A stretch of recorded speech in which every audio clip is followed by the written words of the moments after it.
ভালো করে না, কিন্তু আপনার ওনার সাথে কোনো কথা বলেন না। এই যা ঘুগনি খেয়ে এলে ভালো লাগলো, আটা ময়দা হলো ওট মাকে ঘুগনি করে মটর কাঁচা রাখো, কিন্তু আমার ঘুগনি খেয়ে দেখুন তো, ঘুগনি কেউ বলতে পারবে মটর সিদ্ধ হয়নি? গ্যারান্টি আছে ঘুগনিতে। তো কাকু তুমি কোথা থেকে আসো? আমার ভবানীপুর থেকে বেরিয়ে যাবো, ঠিক আছে। মানে উনি তো রাত 2টোর সময় ঘুগনি বানায়, তোমার ঘুগনিটা কখন আমার বানায়? 3টের সময় স্টার্ট হবে। ভোর 3টে? 3টের সময়। মানে তুমিই বানাও ঘুগনি? আর থাকো কতক্ষণ?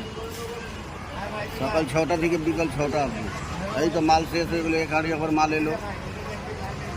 মানে এখন রোলিং চলতেই থাকে, তাই তো? মাল শেষ হবে, মাল আসবে 6টা অবধি বেরোতে হবে।